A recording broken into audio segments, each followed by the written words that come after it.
नमस्कार, मी भाग्यश्री पाटील।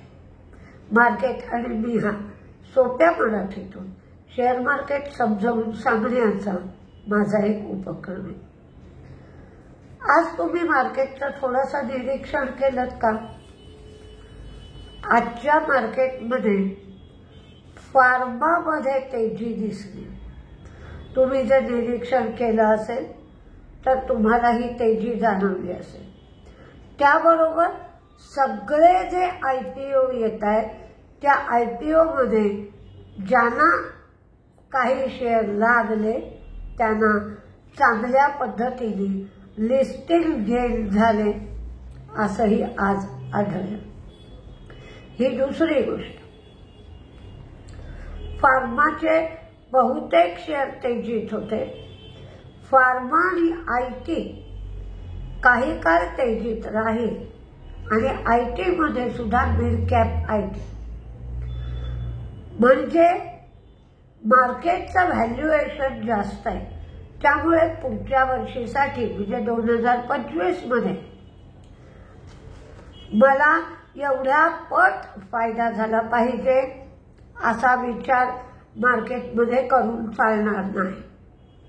दुसरं, मी किती रक्कम देतोय आणि त्या ऐवजात मला व्हॅल्यू काय मिळते, म्हणजे मी प्राइस किती देतोय। नेहमी तुम्ही हाच विचार रेग्युलर मार्केटमध्ये करता की तिथे या कंपनी 4,000 रुपये घेते, ही कंपनी 5,500 घेते, मग वरच्या 1,500 मध्ये ही कंपनी मला एक्स्ट्रा काय देते की बाबा गॅरंटी पिरियड वाढवून देते का, काय देते मला, वरचे 1,500 रुपये मी कशासाठी मोजतो। तसाच विचार तुम्ही जर मार्केटमध्ये केलात की मी या शेअरला एवढे पैसे कशासाठी द्यायचे, की पूर्वी हा शेअर एवढ्या किमतीला मिळत होता, आता हा शेअर एवढ्या किमतीला मिळतो। मग पूर्वी जर एवढ्या किमतीला मिळत होता तर तिचं रेव्हेन्यू काय होतं आणि आता त्या कंपनीचं रेव्हेन्यू किंवा प्रॉफिट तेवढ्या पटीने वाढलंय का नुसतीच शेअरची किंमत वाढली आहे, याचा विचार करूनच तुम्हाला पैसे घालावे लागतील। म्हणजे 2024 सालाने तुम्हाला काय शिकवलंय तर रेल्वेचे शेअर आणि डिफेन्सचे शेअर जे वाढत होते म्हणून लोकांनी पैसे गुंतवले, त्या दोन्ही शेअरचे भाव आता अर्धे झाले आहेत। म्हणजे वाढतायत म्हणून मान खाली घालायचे आणि ते शेअर घ्यायचे अशी स्थिती उरलेली नाही। प्रत्येक वेळेला तुम्हाला भावाचा विचार करावा लागेल। 52 वीक हाय किती आहे, महिन्याचा हाय किती आहे, आठवड्याचा हाय किती आहे आणि मी हाय प्राइसला घेतोय की लो प्राइसला घेतोय, नाहीतर तुम्हाला महाग शेअर गळ्यात पडतील। आणि त्याचबरोबर थर्ड क्वार्टर रिझल्ट तुम्हाला पाहायचे आहेत। या सगळ्या गोष्टींचा विचार करून तुम्ही शेअर विकायचे का शेअर घ्यायचे याचा विचार करायचा।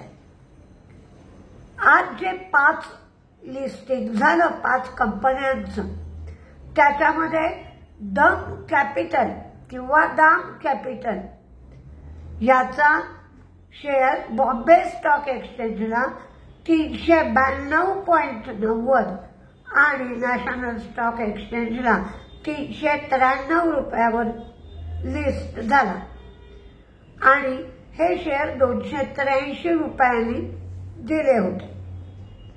ममता मशिनरी हा मात्र सुंदर याचं लिस्टिंग झालं, जवळजवळ दुप्पट भावाला लिस्टिंग झालं। बॉम्बे स्टॉक एक्सचेंजवर 600 रुपयाला आणि नॅशनल स्टॉक एक्सचेंजवरही 600 रुपयाला। सनातन टेक्सटाईल हा 419 रुपयाला बॉम्बे स्टॉक एक्सचेंजला तर नॅशनल स्टॉक एक्सचेंजला 422 रुपयाला लिस्ट झाला। नंतर ट्रान्सरेल लाइटिंग. ट्रान्सरेल लाइटिंग हा दिला होता 432 रुपयाला. त्याचं लिस्टिंग झालं बॉम्बे स्टॉक एक्सचेंजवर 585 रुपये 15 पैशाला. तर नॅशनल स्टॉक एक्सचेंजवर 590 रुपयावर हा शेअर लिस्ट झाला. आणि कॉन्कॉर्ड एन्व्हायर्नो हा शेअर 807 रुपयाला बॉम्बे स्टॉक एक्सचेंजवर, तर 826 रुपयाला नॅशनल स्टॉक एक्सचेंजवर लिस्ट झाला. पाचीच्या पाची शेअरमध्ये ज्यांना ज्यांना शेअर लागले त्यांना चांगल्या पद्धतीने लिस्टिंग घेत झाला. NBCCला 369 कोटी रुपयाची ऑर्डर मिळाली. NTPCच्या सबसिडियरीने गुजरातमध्ये 37.5 मेगावॅटचं प्रोजेक्टमध्ये कामकाज सुरू केलं. कोची शिपयार्डला 70 बालबोर्ड पुट अँड टक्सच्या बाबतीत ASD टक्स, तर अशा 8 गोष्टींसाठी 250 ते 500 कोटीच्या घरात ऑर्डर मिळाली. हिंदाल्कोला जबलपूर GST कमिशनरकडून 30 कोटीची डिमांड नोटीस मिळाली GSTसाठी. त्याचप्रमाणे हिंदाल्कोला मीनाक्षी कोल माइन मिळाली. हिरो मोटोकॉर्पने हार्ले डेव्हिडसन बरोबर केलेल्या पोर्टफोलिओच्या जो विस्तार करायचा होता त्या कराराची मुदत हिरो मोटोकॉर्प वाढवणार आहे. आणि त्याचबरोबर X440 या मॉडेलची नवीन व्हेरियंट लॉन्च करणार आहे. EFC या कंपनीने एकास एक बोनस जाहीर केला. मनकाइंड फार्माने इनोव्हेंट बायोलॉजिक्स बरोबर एक करार केला. आता तुम्हाला जानेवारीच्या सेकंड वीक पासून रिझल्ट सुरू होते. त्या अनुषंगाने शॉर्ट टर्म ट्रेड करायचा असेल तरी तुम्ही करू शकता, की बाबा कोणकोणते रिझल्ट चांगले लागू शकतात याचा विचार करून तुम्ही ते शेअर घेऊ शकता. म्हणजे एक 3 आठवड्यासाठी, एक महिन्यासाठी तुम्ही ते शेअर घेऊ शकता. आणि कोणते शेअर स्वस्त पडतील, म्हणजे आता थंडी आहे तर थंडीच्या दिवसात विक्री ज्या गोष्टींची होत नाही असे शेअर तुम्हाला स्वस्त पण मिळू शकतील, कारण त्यांचा रिझल्ट यावेळेला खराब लागेल.